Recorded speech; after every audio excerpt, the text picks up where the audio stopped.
Hi, Brian. Hold on, I can't quite hear you.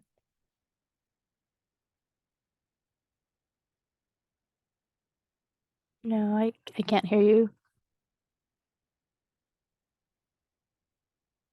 Yep, for sure.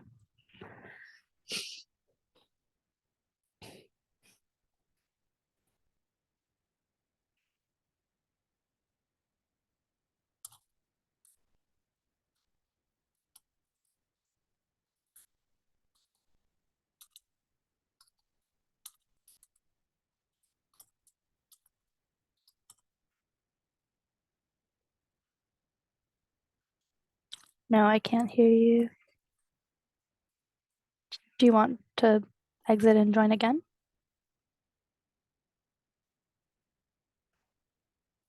Mm-mm.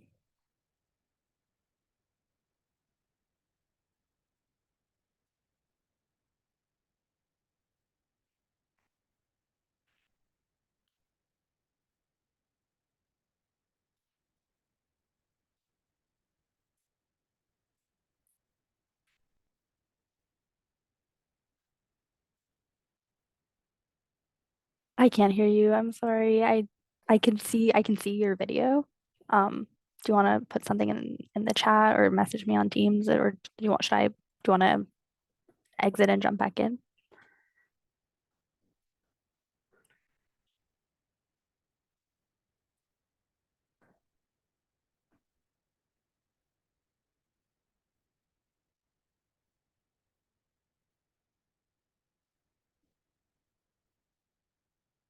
Or maybe there's a setting for volume or audio on Zoom that's messed up.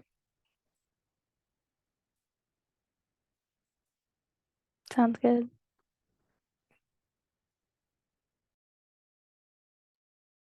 You still can't hear me, right? I can hear you now. I heard you. That's so weird. So I was like, I guess I just needed to mute it and then unmute it. I don't know. Wow, that's so Um, crazy. Please let me know if that happens during the presentation. Yeah, I will, but I think we're good to go. Okay, I hope so too. Yeah, it says that I can't start my video, but I'm fine not being on video. Oh, yeah, I disabled it for the That participants that's great. That's fine. just in case. I'm just really paranoid. One of my coworkers when I was in Washington State had did a presentation where I guess like there was a while where like kids were like pranking. Oh Um no. and they I forget what it was called, but they would like log into the thing because they didn't, this was like people didn't know that they needed to have like any type of restrictions on their presentations. And so then it got commandeered by like a bunch of kids and they just posted like a bunch of racist stuff on there. Oh my God, that's terrible. I'm so sorry. It didn't happen to me, it happened to my Right, it coworker. happened to your coworker, but still, that sucks. Ever Um, since then, I'm like, okay, be yeah, very be very careful with these kinds of things. Like, true, true. Like good lessons learned for sure.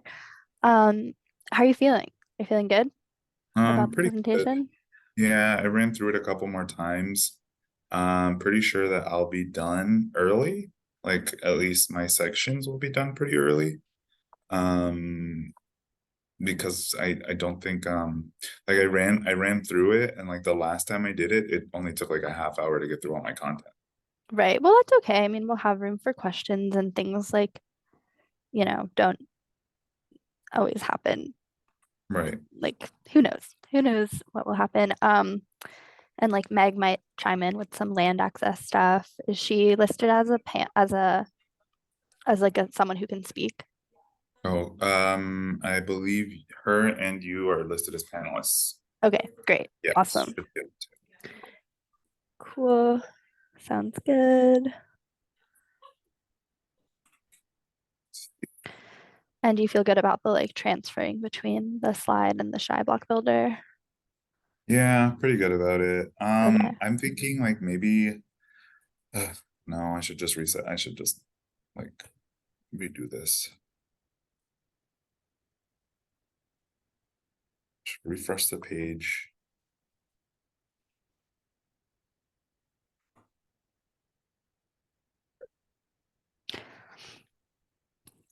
And Did you see how I ultimately broke down the scoring? Did that make sense to you? Yes. Okay.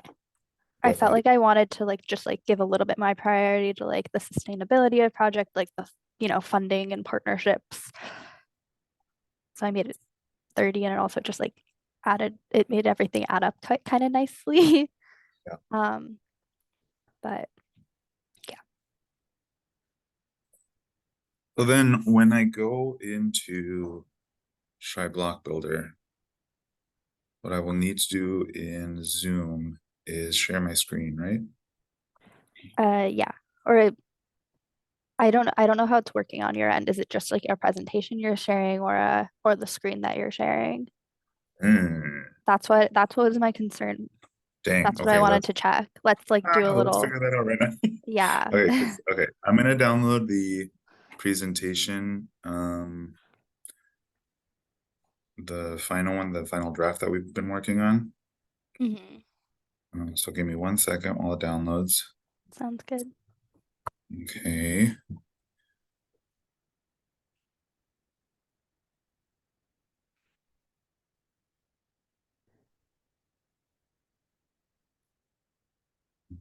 Wait. This, we'll save this as presentation.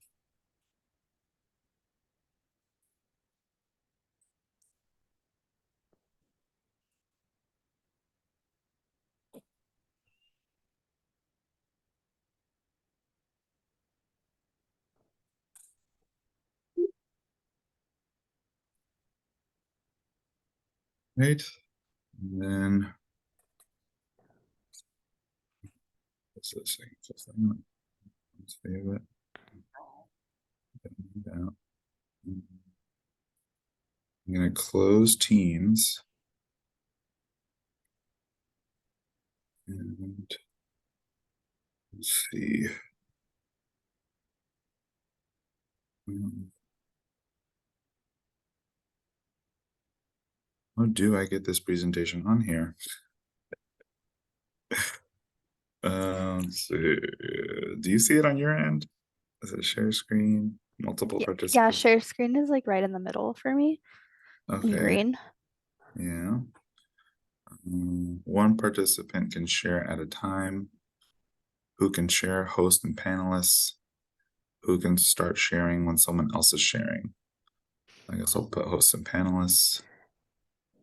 Okay, so then yeah, I guess the only thing I can do is this PowerPoint. Oh yeah, I see it here. Okay. And you just go back and forth. Share PowerPoint as virtual background. What's that? No. I don't know. Do you want to just try sharing? Yeah. Hold on I one mean, it's second. here. Okay. Now are you seeing it? Yeah, I can see it. It's great. So let's go ahead and run over to the section with the website. So then if I click on the website here, is this still showing my screen? It's just showing the PowerPoint. It's not showing the Shybox builder. Okay. I'll have to, then I'll have to click that afterwards. Then I'll share. So we'll be in the Yeah, screen. there you go. Now we're in it. Okay, good. Okay. We're, And we're then, oh, okay. So let's try to select a parcel then, or let's try to select a yeah, thing. yeah. Okay. So then click here. Oh, I don't even know if that's one of them. Yeah, Urban Act. Okay, great. Then if I click on apply, is it continuing to share Yeah, now? yeah, it is perfect. Okay, so then we go through this whole section here, yada yada. And then we go to section 2, which is going to be our most important section. We'll pick the drop down, so on and so forth. Oops.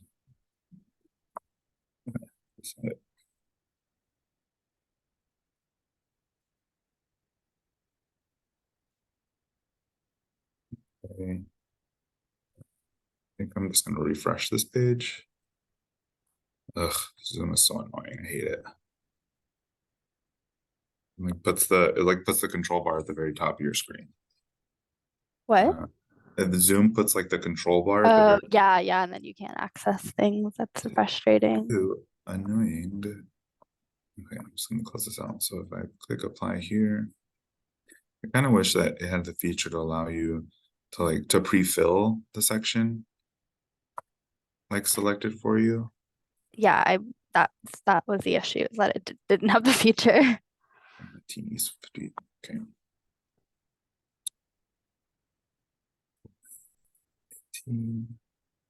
Oh yeah, that is it.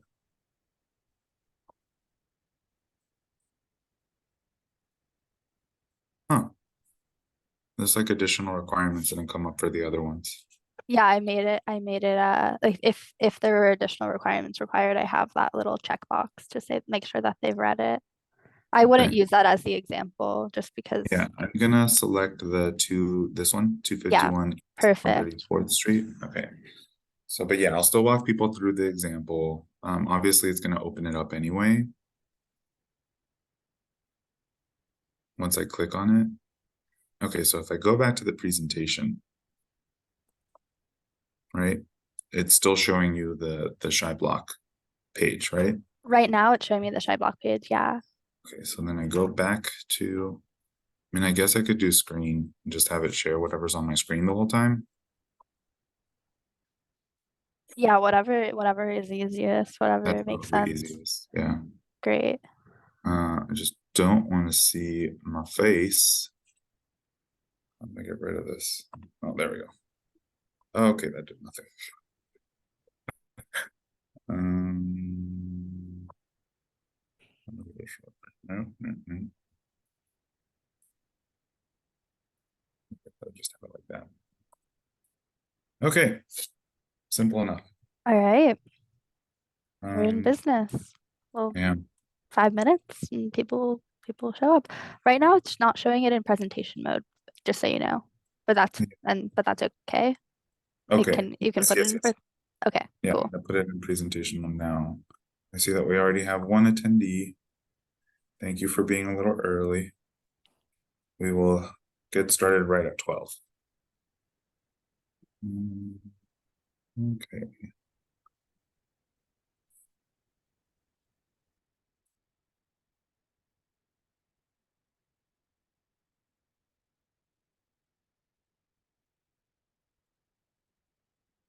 Click here for now.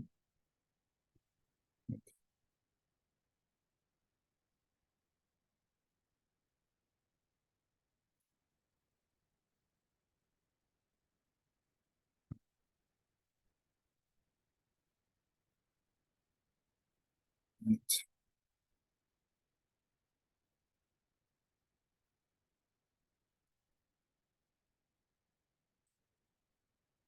You know, Miranda, I think I'm gonna try to put in headphones and see if maybe they work now. Just because I feel like the mic feature is a little better on them than on the computer. Just let me know, okay? Sounds good. Thanks.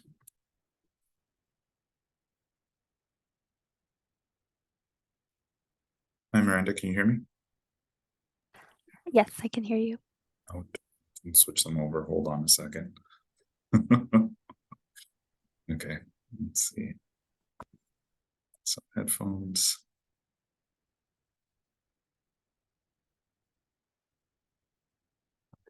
Can you hear me now? I can hear you, but the audio is um a little less clear. But Oh, so it oh was no, better. it's okay actually. I can hear you. Whatever makes the most sense for you. Well, opinion wise, was it better before this or worse? Honestly, now it's the same, and I think this Okay, is good. You should keep it. I just have to. Okay, what if I'm like this? Can you still hear me okay? Yes, Okay, I just need to be able to, I just need to remember to speak clearly. perfect. Ah, we're getting some attendees in. That's great. Awesome. Welcome in, everybody. Thank you so much for being here. We will be starting right. Um, Miranda, do you feel like we should maybe give folks like a couple of extra minutes to join on, like start at like 12:02, 12:03? Yeah, 12:03 makes sense. Okay, so yeah, we will go ahead and start at 12:03.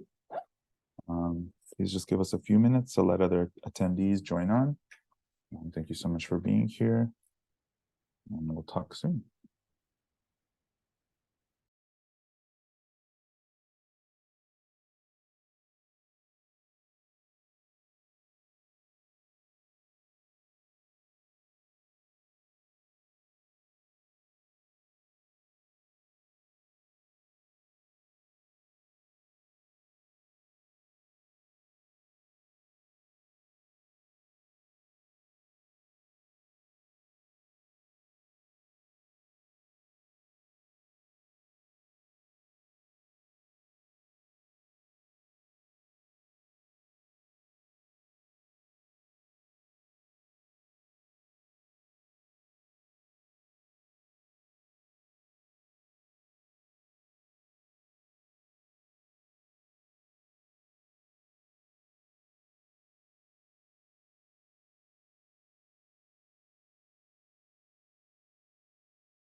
All right. Good afternoon, everyone, and welcome. Miranda, can you let me know again if I'm having any mic issues, or you're having any difficulty hearing me? Can you just jump on in and let me know? Will do. We can hear you fine. Awesome. Okay. Well, thank you, Miranda. Guys, we're gonna give folks about 3 more minutes to join on. Um, I'm hoping that the presentation section will be done right around, well, between 12:30 and 12:40. That way we have plenty of time for question and answer. Hey, Meg, I just see that you joined us. My name is Brian Batista. I will be presenting today with my colleagues Miranda Raskin from the Mayor's Office and Meg Gustafson with the Department of Development and Planning, or DP.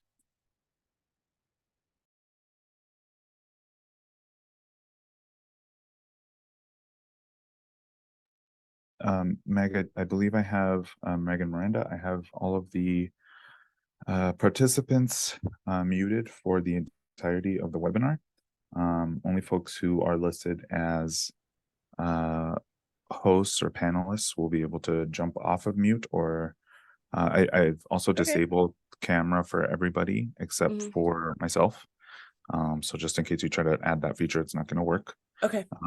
But please let me know, guys, if I'm having mic issues presenting from away from my office, since it's a bit quieter down here on the mezzanine floor. And we're giving folks a couple more minutes to join in. We'll start right at 12:03. Great. Thank you. Thanks for being here.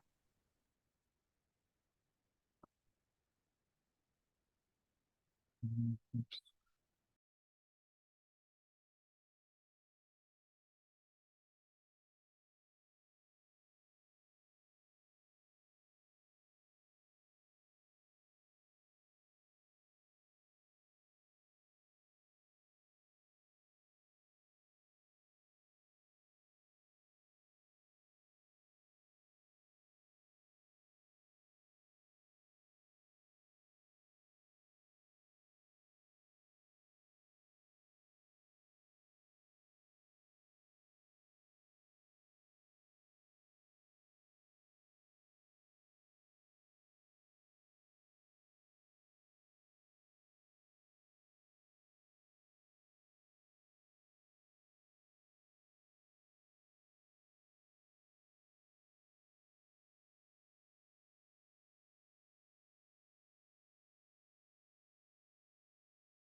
All right, everybody.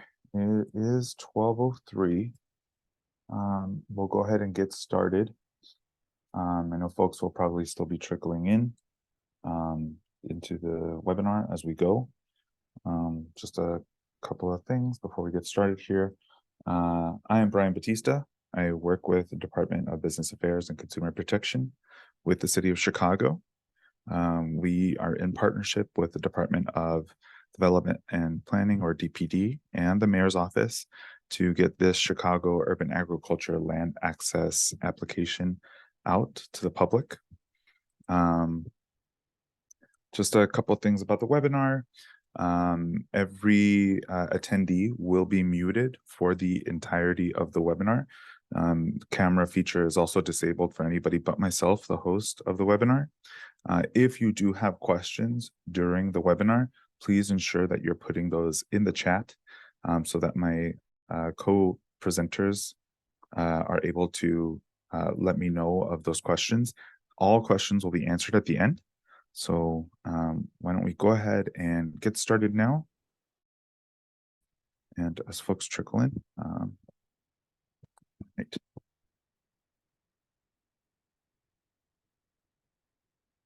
All right, so an agenda overview for today. Welcome everyone, and thank you for being here. This presentation will cover the land access application for urban agriculture in the city of Chicago. I'll be talking a little bit about the department BACP, which is the department that I'm in, the Food Equity Initiative, the actual land access application itself, applicant eligibility for the land access application, the program requirements and the timeline for the application. And we'll be doing a brief tutorial website walkthrough of how to apply via ShyBlock Builder. And we'll then cover the scoring for the application, the deadline, and then we'll move into questions and answers at the end. Again, if you have questions, please ensure that you're putting them into the chat, and my co-hosts on the chat, or panelists, will be able to take those questions down and then let me know at the end of the questions. I will not be taking questions during the webinar.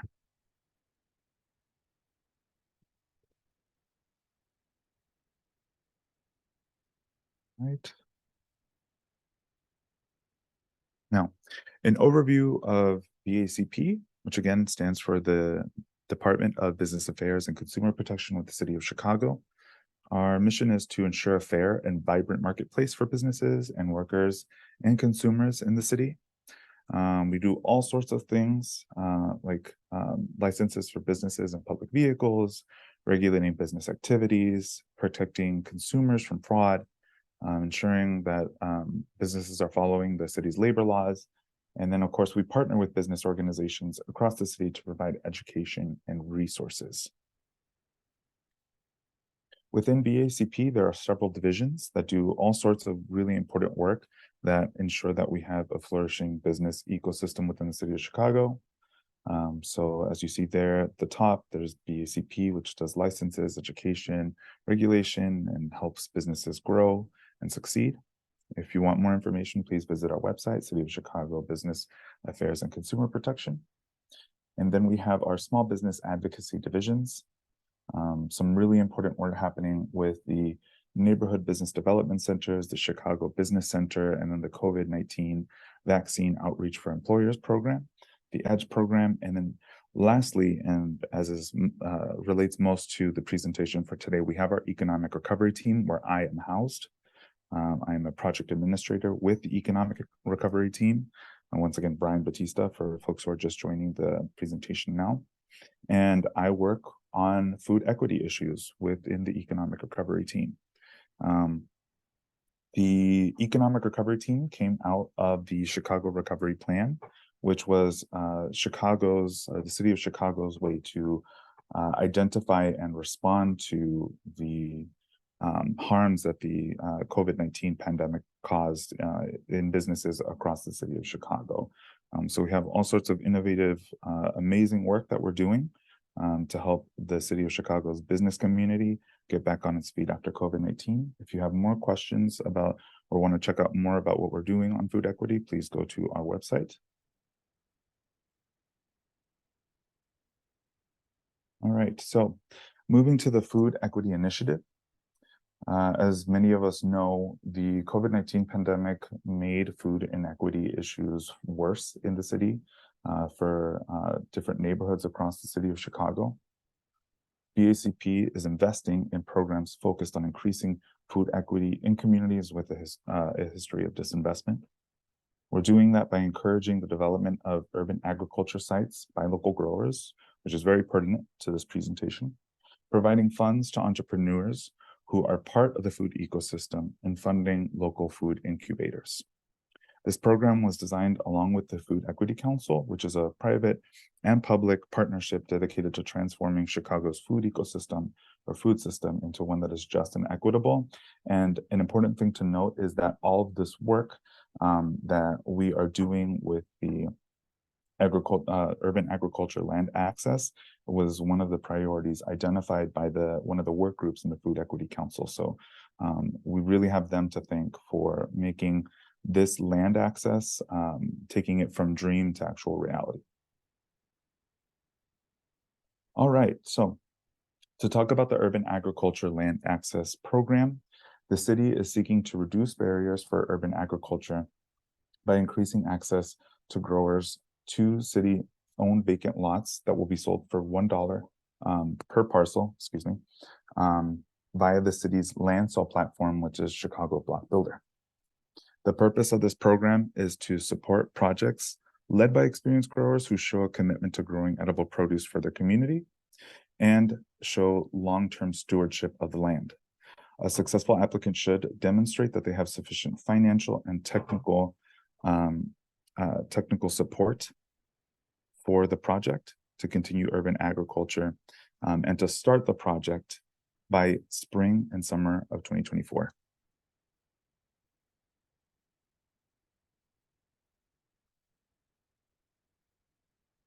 All right, so now we'll discuss the sites that are included in this round of Chicago urban agriculture land sites. We included sites that were previously reviewed through environmental inspection or assessment by the city and are zoned specifically for urban farming and community gardens or urban agriculture. Land sold through the urban agriculture land access application will be sold for $1 per parcel. A site is defined, which is what you'll hear frequently throughout this presentation, is we'll be referring to these areas or these collection of parcels as sites. They're defined as a set of contiguous city-owned vacant land parcels that in total cover at least 9,000 square feet. An applicant can apply for must apply for the entire site. They're not able to apply for an individual parcel. So you'll see some parcels have 2 parcels, 3 parcels, or more. If you're applying for that site, you must apply for every parcel that's within that site. And ineligible sites or sites that received applications in previous rounds of city land sales, those won't be eligible through this specific initiative, the Urban Agriculture Land Access Program. Now, applicant eligibility. Bear with me, guys. We're usually Teams users here at the city, and Zoom has a bunch of features I'm not used to, so bear with me as I'm like kind of dragging things back and forth. All right, so applicant eligibility. In order to be eligible for this application and these sites, an applicant should be an individual, a nonprofit organization, or a business entity within the city of Chicago that is able and willing to own the site if selected. The applicant must commit to growing edible food for the local community at the site, have connections to the community that the applicant would like to grow in, or a detailed community engagement plan that aligns with the community or neighborhood's goals. Have a long-term commitment to land stewardship and using the site for urban agriculture. So that commitment is a minimum of 10 years. Be able to maintain and care for the site. That's very important. We want the sites to be maintained and be active urban agriculture sites for the entirety of that 10 years. Have sufficient financing to purchase and pay property taxes on the site, as well as other operational and maintenance costs. Have previous growing experience. And before the title transfer is done, The applicant should demonstrate that they've made sufficient progress towards establishing the site as an urban farm by either obtaining permits or licenses for the project or conducting other business necessary for site preparation. Now, additional things that will be required for eligibility. The applicant has to complete the application form, which again is through DPD's submittable site, which I'll show you how to access later on in the presentation. A completed application will include the following: a detailed project description and a site plan, a project budget, which will estimate for cost of the first year of ownership, which will include things like water access, hydrant installation, taxes, construction costs for things like hoop houses, fences, growing beds, soil and seed costs, all the things you'd need to be able to start an urban farm, and then of course labor costs, but there's plenty of other things that are included as well. Support for the project from neighbors, community organizations, nonprofit organizations, and other community growers is also going to be considered part of a completed application. The project has to have support from the community that it's going into, and a description of the impact on the adjacent neighbors or community and the surrounding neighborhood. So this is very much a community-centered application. We want folks who are going into the business of farming, but going into the business of farming to provide the actual physical fruits and veggies of their labor to the surrounding community. The financial requirements.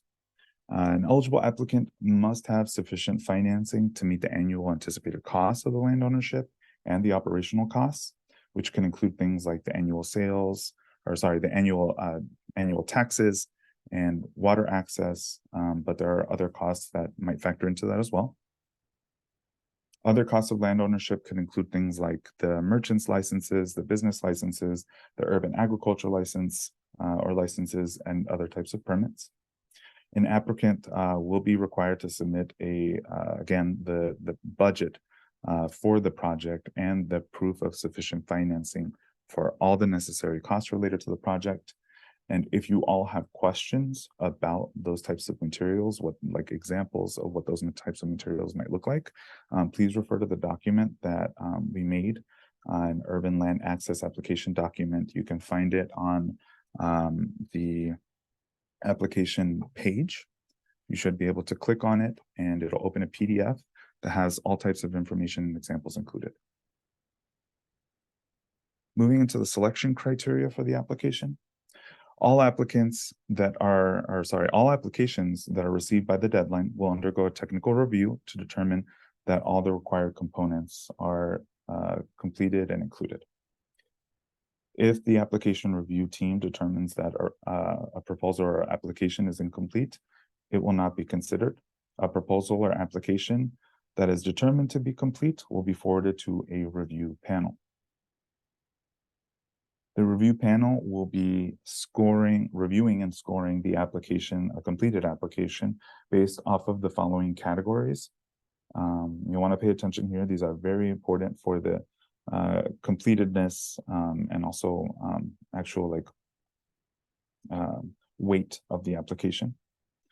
The sustainability of the project, which will include priority given to projects with evidence of clear commitment and financial and technical support, partnerships with other organizations, and clear plans for identifying further funding. The feasibility of the project, priority will be given to projects with clear plans and designs and realistic timeline, and that are ready to start activating the land for growing during the spring or summer of 2024. Community support and impact, priority will be given to projects that have support from other growers, neighbors, or organizations as indicated through letters of support, community meetings, or clear plans to engage the community they want to grow in. Priority given to projects that provide or sell food for the community that they're growing in. Applicants, priority will be given to applicants residing in Chicago with connections to the neighborhood they're applying in. Priority is also given to applicants from communities disproportionately impacted by food insecurity. And growing experience. Priority given to projects where the applicant has previous experience with urban agriculture and or similar projects. Now, to go over the program requirements and timeline. After selection, the Department of Planning and Development, or DPD, will begin the process of permanently transferring the land to the applicant, for example, through a title transfer of the site to the applicant. But please be mindful that this process may take several months. A selected applicant will also work with the city to secure a right of entry agreement, or an ROE, for their site, which will allow site access and site preparations prior to the title or land transfer. Selected applicants should be prepared to work with the city's Department of Assets, Information and Services, or AIS, in early 2024 to secure an ROE, or right of entry, so that the applicant can begin preparing the site for growing. In order to be eligible for an ROE, or again, right of entry, the applicant must complete and submit an economic disclosure statement and, of course, the ROE request form. Provide proof of insurance that lists the city of Chicago as the insured party, and it has to meet certain coverage requirements and amounts.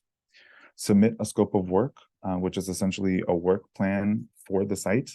And if you have questions about that, again, please refer to the document that I mentioned earlier. And the ROE, or right of entry, is active between a minimum of 30 days and a maximum of 180 days. Program requirements and the timeline continued. Selected applicants have to commit to a long-term stewardship of the site for urban agriculture, which again is a minimum of 10 years.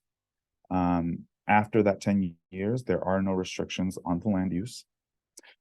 Selected applicants will be required to submit proof of acceptable land use to us at BACP. We will monitor the land activity annually for the first 5 years. Active maintenance of the site includes, but is not limited to, growing produce for the community, maintenance of the soil beds, weed removal, maintenance of fencing, and maintenance of hoop houses. We really want to ensure that what we are contributing to the city of Chicago with these urban agriculture sites is something that is visually pleasing, vibrant, and active, flourishing businesses to the neighborhoods in which they're located. So we don't want to see any type of neglect of the site. We want to make sure that the site is beautifying the neighborhood and feeding the community. And lastly, the farms are expected to be fully operational within 5 years, selling and providing food to communities experiencing lack of access to healthy food. If by the 5th year a farm hasn't reached that milestone, DPD might require the owner to either sell the land back or sell the land to an entity who can continue the urban agriculture operation, or convey the city back to the city of, convey the land back to the city of Chicago. Evidence of sufficient site preparation. So evidence of site preparation specific to every urban agriculture operation will again be reviewed by us at BACP on an annual basis. The evidence of site preparation can include the following: business license, and that will be dependent on the type of business entity that goes for the ownership of the site, whether it's sole proprietorship or general partnership, or other types of entities like an LLC, an LLP, or a nonprofit. And obtaining an urban agriculture license. Growers raising and selling produce in Chicago will be required to obtain one or more of these types of licenses, depending on the business activities at the site. And then evidence of site preparation also can include the following, but there's other types of examples as well: water installation, fencing, soil preparation, development of raised beds, and hoop house installation. Okay, so now I actually want to go ahead and jump onto the Shy Block Builder website to show folks what it actually looks like and walk through how to apply. A couple things to keep in mind. One site can equal 1 to 7 parcels as related to this project. So anything that you see that is listed for urban agriculture will have 1 to 7 parcels. And again, please be mindful that if you're applying for a site, you're applying for all the parcels on the site. All the sites, again, are specifically zoned for urban agriculture. I'll show you where to click to apply or to open the application. You again can apply, or an applicant can apply for multiple sites, but each site must be applied for separately.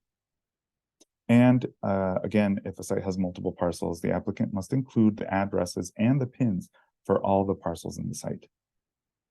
So we will go ahead and open up Shy Block Builder, the website. Hey, Miranda, can you jump in really quick and let me know that the website has appeared, that it's currently being shared? Yeah, it looks great. Okay, awesome. Okay, so welcome everybody to Shy Block Builder. This is the website that you will be using to find these urban agriculture sites. This might look a bit busy and intimidating, but I promise you it is not. It is very easy and very direct to see where the sites are. So once you scroll to the middle of the page, you want to select the second gray box here, or hover over it, and you'll want to select an available site. As you can see, one of the very first sites that pops up is urban agriculture.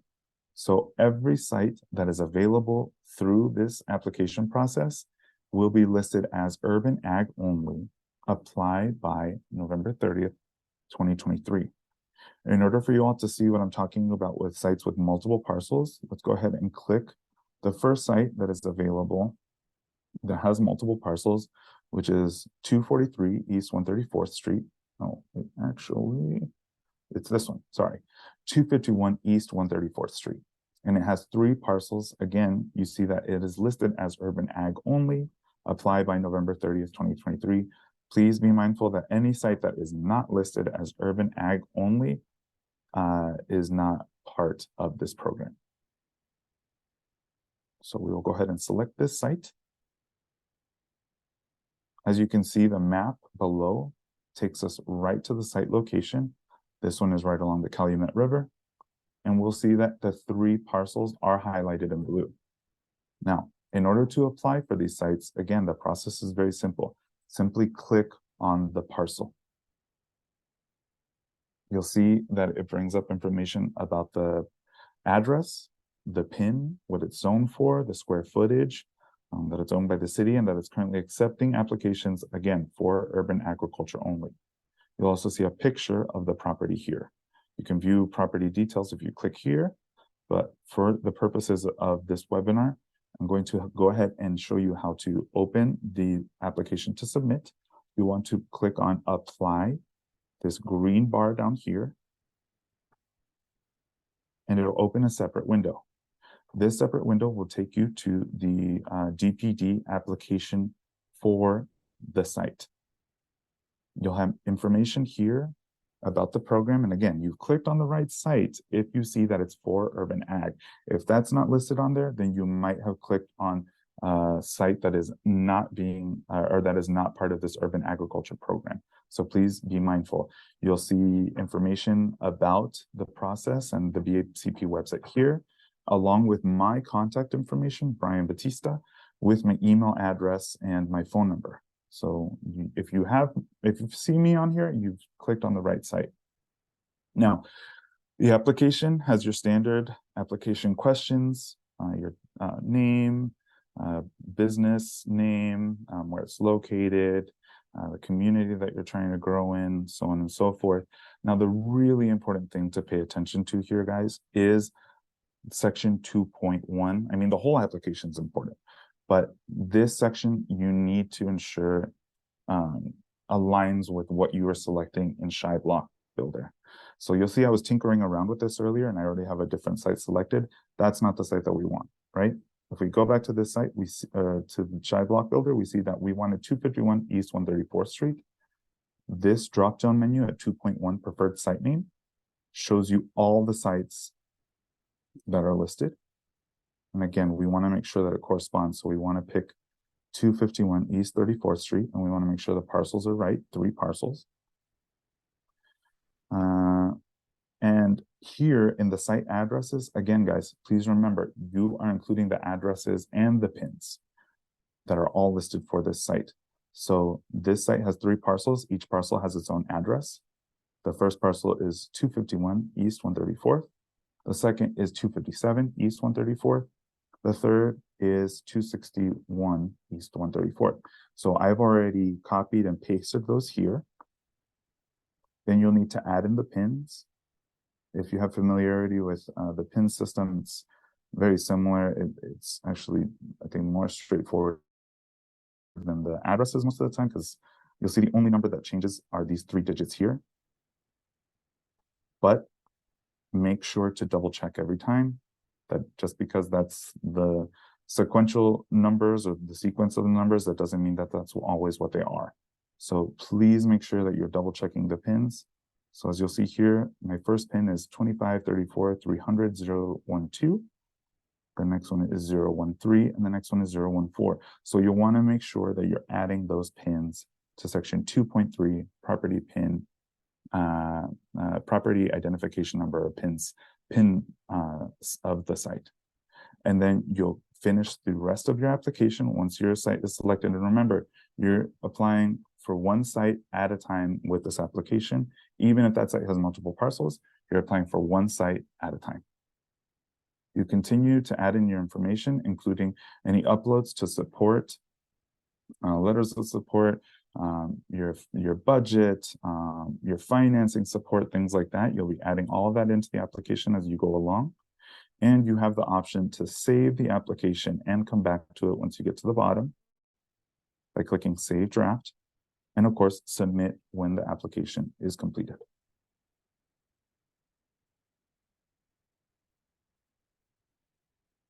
All right.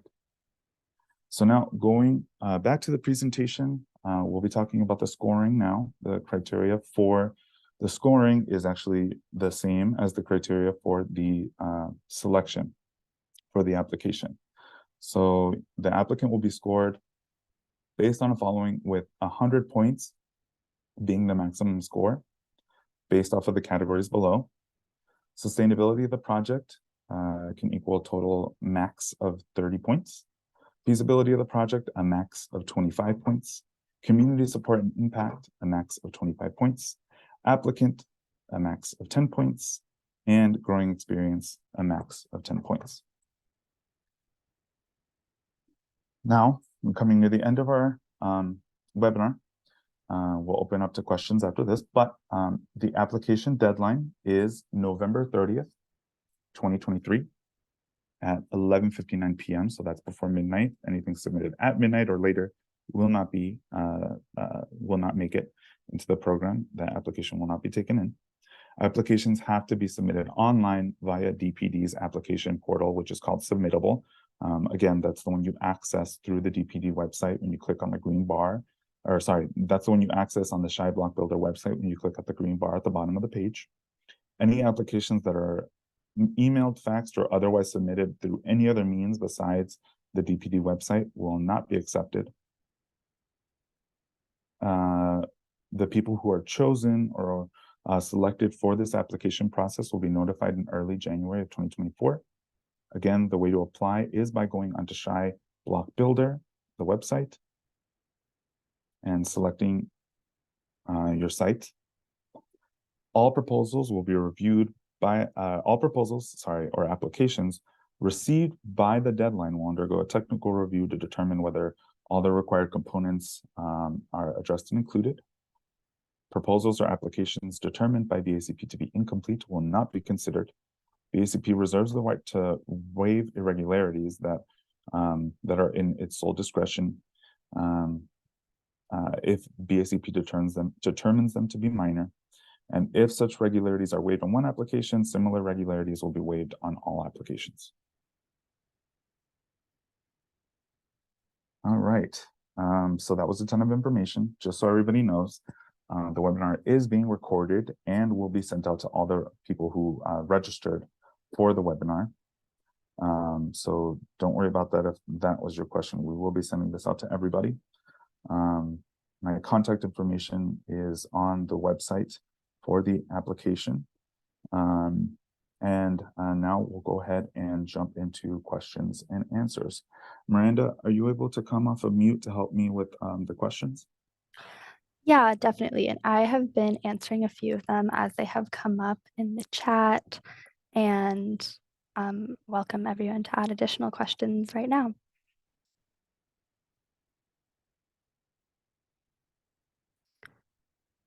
Hey, Miranda, can you actually throw those questions out there on mic, just in case folks are Yeah, having. no, 100%. So we had a question about if mutual aid networks are eligible for the program.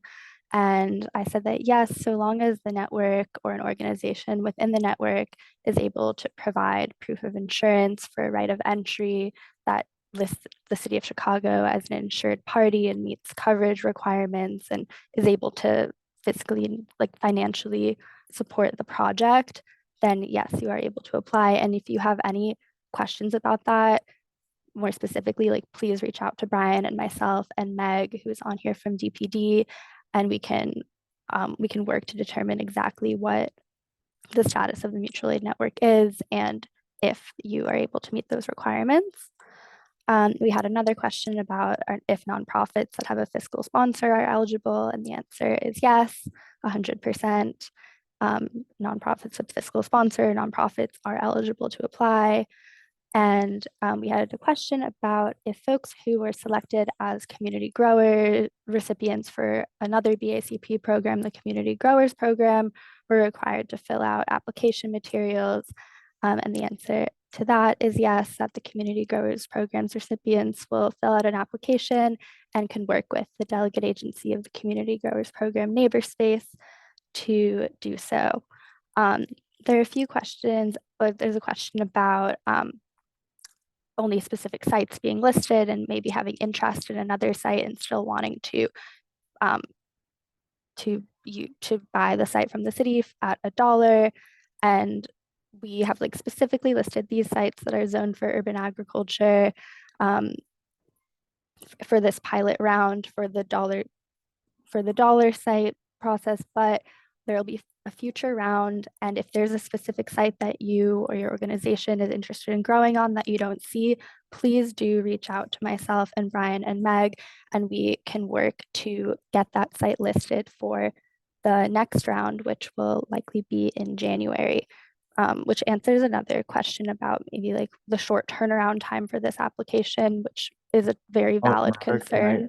Can I, before you go on to that one, I just want to remind folks that these sites have to be zoned for urban agriculture. So just because you see a site somewhere in the city that is currently vacant and might show up on Shy Block Builder as vacant and owned by the city, that doesn't necessarily mean the site is appropriate for this project. There might be it might be that the site is not zoned for being an urban farm or garden. So that also factors in. Some folks might be wondering, well, why isn't this vacant lot by my house? Why can't it be in this program?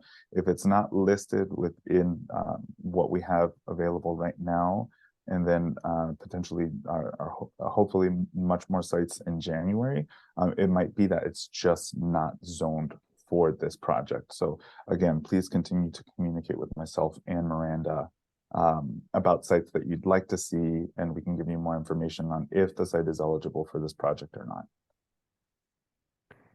Sorry, Miranda, go ahead.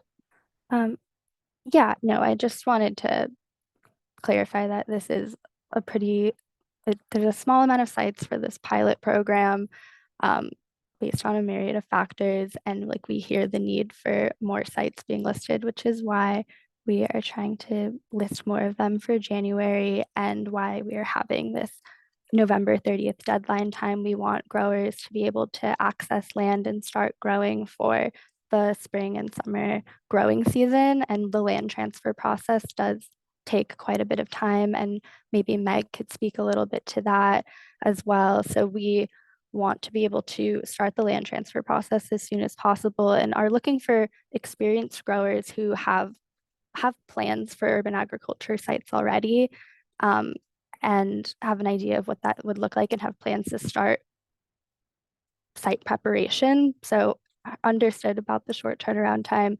We'll have another round and we're looking for experienced growers. We can also, sorry, there are a lot of questions coming in. They're all really great. Want to be able to get to all of them. We have a question about what does the environmental review process look like and how are sites evaluated? And maybe Meg could hop on and give a little quick answer about that. Sure. Hi, everyone. Meg Gustafson, Department of Planning and Development.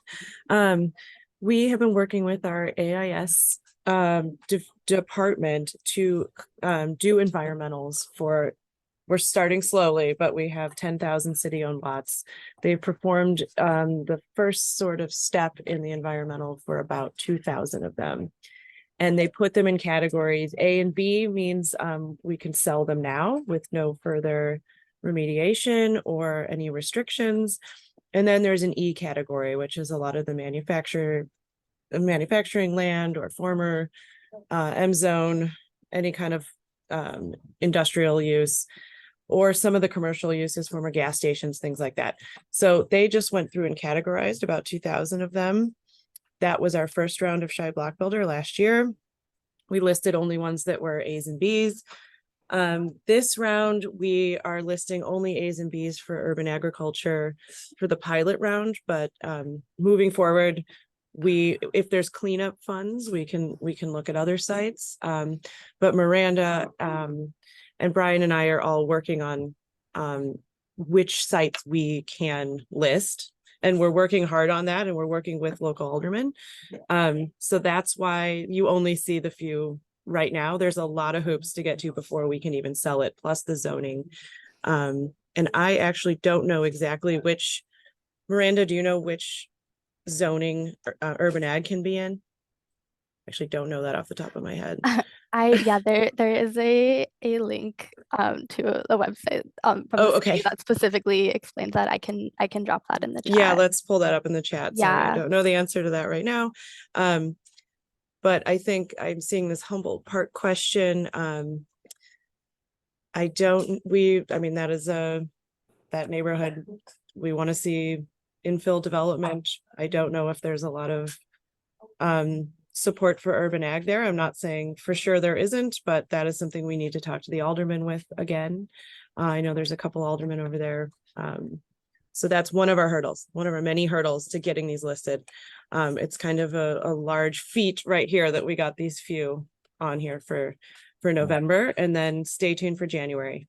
We're working on more.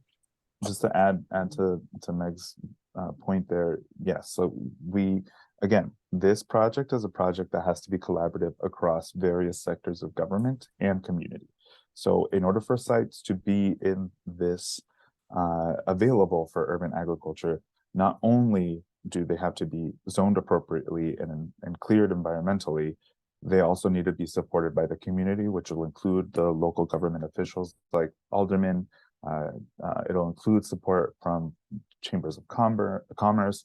It'll include support from local community organizations that are located within the community, and then other businesses and residents within the community. So this has been an extremely intentional effort by everybody involved, from the Food Equity Council to BACP to the mayor's office to DPD, to make sure that we try to satisfy the needs of everyone participating in this program. I also do see that there was a question about are religiously affiliated organizations eligible for the program? I believe the answer is yes, so long as they are able to, if there's specific things like insurances and economic disclosures and things like that don't interfere, they should be able to apply for these agriculture sites. Miranda or Meg, can you confirm that for me really quick? Yes, no, you are correct. And I mean, once again, it will depend on what the specific project is and if it ultimately has the goal of growing food for the larger community. But yes, and a religiously affiliated organization can apply. Okay, great, thank you. I also see another question that says, where is a list of urban zoned areas? Can that person provide more clarity? I don't exactly know what that means. I just threw in the chat an urban ag zoning FAQ. Okay, great. Awesome. What type of insurance is needed for urban agriculture sites? So that once folks are actually selected or are applying for this process, you'll want to refer to the BACP website specifically for the business licenses and urban agriculture licenses to ensure that the coverage of the insurance for the site falls in line with that. Miranda or Meg, I don't know if you have additional feedback about that question. I don't exactly. I just know that this is the sort of benefit to working with an established group that has a nonprofit and that has insurance and that can buy insurance as a group. It's very hard for individuals to do these things. And we are looking for groups, I believe. So the insurance is also needed to get a right of entry. So not just you would need one pretty quickly if you're applying, and we can help you with that once. Yeah, go ahead, Miranda. Yeah, no, I think thank you for that. That's great context. And at the end of this meeting, I can send to you all what the insurance documents actually look like to see what if it makes sense for you or your organization to be applying. I also see a question about going through the application portal again. So I will go back to it here really quickly.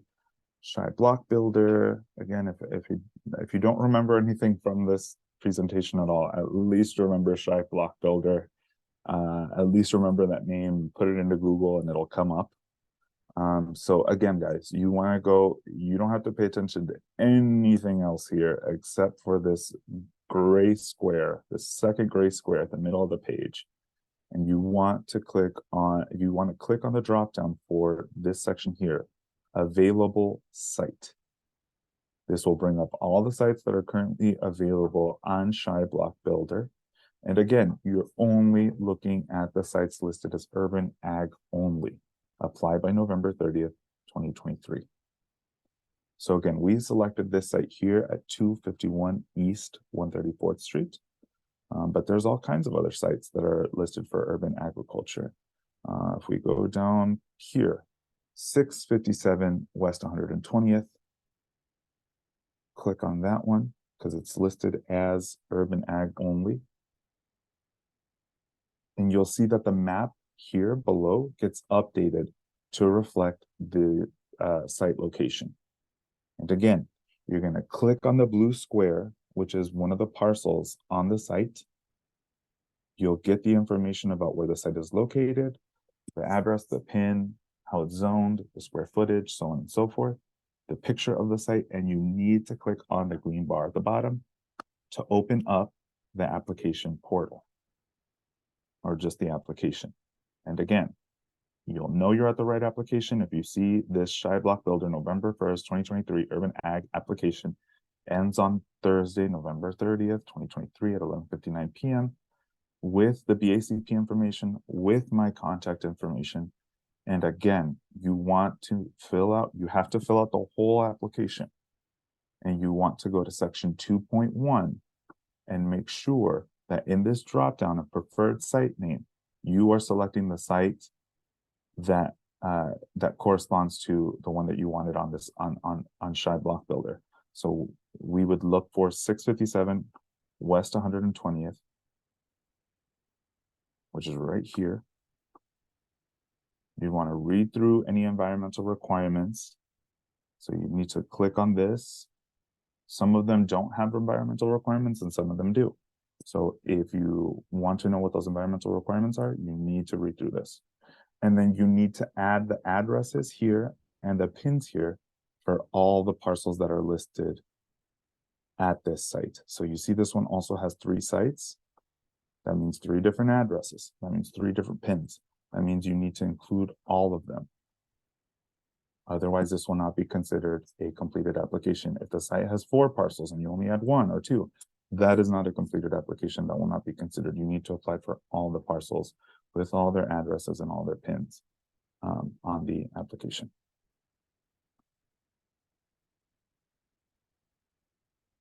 All right. Can you please talk more about what growers mean, or how people will be chosen based on experience? Would independent growers who don't actually own but have extensive experience growing be eligible? So yes, independent growers who growers is urban farmers, urban agriculturalists, all sorts of different terms can fit into that. But folks who are planning to convert this land into a thriving agriculture business, not a community garden, a business. This is a business that will be feeding and providing for the local community.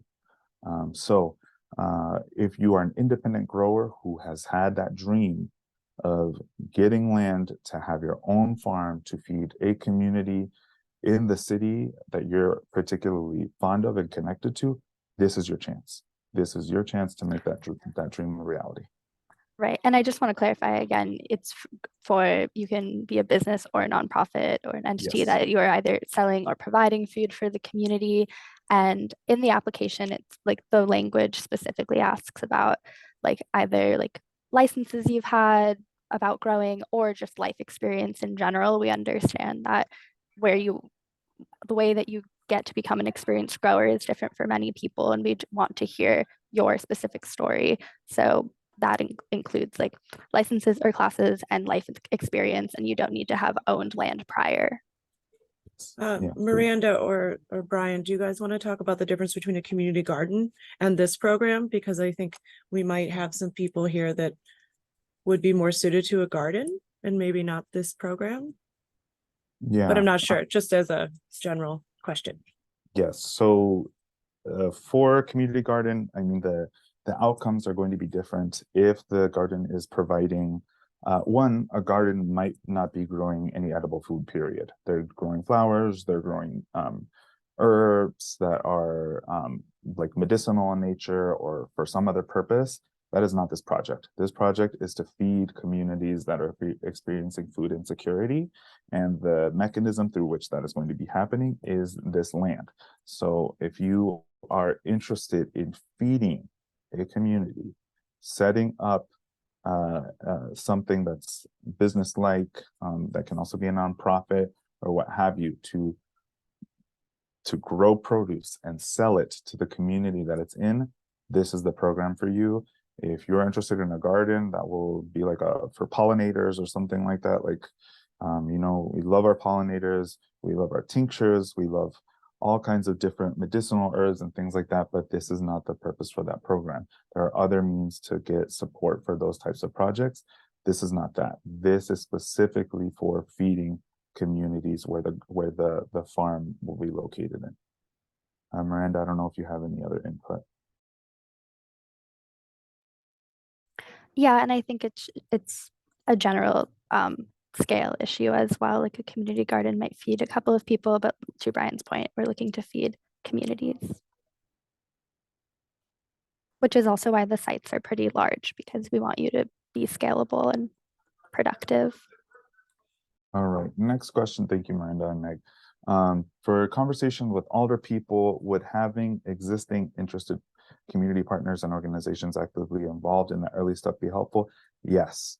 So let's say, for instance, you're somebody who is maybe working with really important, great partners like NeighborSpace on trying to identify a site that would be good for your urban agriculture site.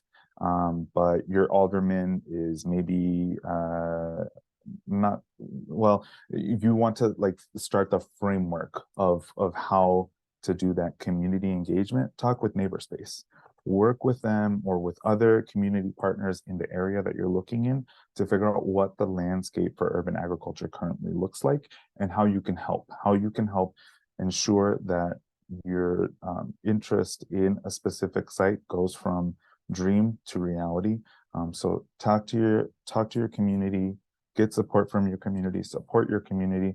Again, this is a project that is crossing all sorts of different government sectors and community sectors as well. So if you're able and willing to do that work, that's fantastic. I think that's a great way to continue the expansion of urban agriculture in the city of Chicago. Right, and yes, definitely connect with us about the work, the work that is done, or you would like to be done, and we can develop a strategy together with the community group, with you as the grower, and on the governmental level for the next round. We have, I think, 3 more questions and we're at 12:53, so hopefully we can get those answered.